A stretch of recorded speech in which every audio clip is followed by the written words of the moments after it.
ఆర్థికం కూడా డబ్బులు ఉండాలి. ఒక సినిమా తీయాలంటే చాలా టెన్షన్స్ ఉంటాయి. మేము ఒక 70-75 లక్షలు అవుతుంది దిగాం, చదువుకోలేదు. ఇంకా ఇంకో 10-15 ఉంటే కానీ అది ఇంకా అన్ని కంప్లీట్ అవ్వవు. కానీ నాకు ఈ మనోధైర్యం భగవంతుడు ఇచ్చాడు. భగవంతుడి సహాయ సహకారాలతోనే ఈ మూవీ కంప్లీట్ అవుతుందని నమ్మకం. ఒక మన జన్మెత్తినందుకు సమాజంలో మనం బతుకున్నాం కాబట్టి సమాజంలో మెసేజ్ ఇవ్వాలి, కుటుంబాన్ని పోషించుకోవాలి, సమాజానికి మెసేజ్ ఇవ్వాలి, దేశానికి ఏదో ఉపయోగపడాలి మనం. అందుకోసం సినిమాలో పిల్లలు మోటివేషన్ సాంగ్ కూడా పెట్టాం, దేశభక్తి గీతం ఒకటి పెట్టాం, భక్తుల కోసం ఒక అమ్మవారి సాంగ్ కూడా పెట్టాం, తల్లి కోసం ఒక స్పెషల్ సాంగ్ అమ్మని బాగా చూసుకొని ఒక సాంగ్ రాయడం జరిగింది. నాకు ఆశ్చర్యం వేసింది, సినిమా పాటలు కూడా రాయడం రాదు. పెద్ద పెద్ద వాళ్ళందరినీ అడిగాను, మన సాంగ్స్ రాయండి అండి. ఎవరు కూడా రాయలేదు. మాకు తెలిసిన ఎవరు పెద్ద పెద్ద టీచర్లు పెద్ద పెద్ద వాళ్ళందరూ కూడా ఎవరు ఛాన్స్ రాయలేదు.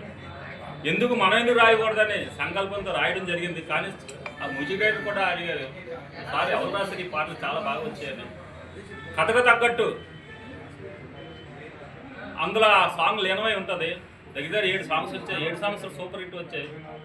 మేము ఒక సాంగ్ ఆలోచిస్తుంటే చాలా ఆనందంగా ఎంజాయ్ చేస్తున్నాం. ఇది మన ఉత్తరాంధ్ర, మన వైజాగ్ పేరు నిలబెట్టే సినిమా ఇది. మన లోకల్ యాక్టర్స్ అందరూ. నెక్స్ట్ సినిమా కూడా జనవరిలో స్టార్ట్ చేస్తున్నాం, అమ్మను బాగా చూసుకో 2.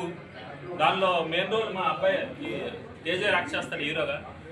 యాక్టర్లు అందరూ ఉంటారు. అదేంటంటే కాలేజీ బ్యాక్గ్రౌండ్, విలేజ్ స్టోరీ రెండు కలిపి చేస్తున్నాం. ఇంకా కొత్త వాళ్ళు ఇంకా ఎంకరేజ్ చేయాలనే సంకల్పంతో ఇంకా చాలా క్యారెక్టర్లు ఈ 2 పార్ట్ 2లో కూడా అవసరం ఉంటుంది. కొత్త వాళ్ళు ఎవరైనా వస్తే వాళ్ళు కూడా ఛాన్స్ ఇవ్వాలనే సంకల్పంతో ఉన్నాం.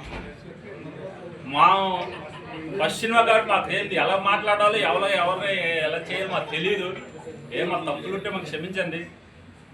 మీ సోదరులు మీ అందరూ కూడా ఒక్కొక్కరు కూడా 1 లక్ష మంది మోటివేషన్ చేయగలరు మీరు మీడియా ద్వారా. మేమైతే ఏదో సినిమా తీయగలం, కానీ నేను ఈ సమాజంలో సమాజం ఒక మంచి సమాజంగా రావాలన్నా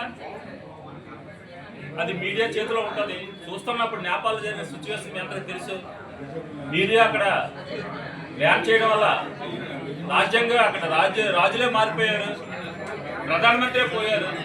దయచేసి మీ మీడియా అంత పవర్ఫుల్, మీ అందరూ కూడా సహకరించి మమ్మల్ని బాగా ప్రమోట్ చేస్తే ఇక్కడ అన్ని రిలీజ్, ట్రేజర్, వాల్ పోస్ట్ అన్నీ ఇక్కడ రిలీజ్ చేస్తాం మన వైజాగ్లోనే. 2వ సినిమా కూడా వైజాగ్ షూటింగ్ ఎక్కువ ఉంటుంది. మీ అందరూ కూడా పేరు పేరున ధన్యవాదాలు తెలియజేస్తున్నాం. మీ అందరూ వచ్చినందుకు. ఎంతమంది వస్తారని ఎక్స్పెక్ట్ చేయలేదు. ఒక 20 మంది 10 మంది వస్తారు అనుకున్నాను. చాలామంది వచ్చారు. నాకైతే చాలా హృదయపూర్వక ఆనందంగా ఉంది. సోదరులారా, మీ అందరికి పేరు పేరున భగవంతుడి ఆశీస్సులు మీ అందరికి ఉండాలని మనస్ఫూర్తిగా కోరుకుంటున్నాను.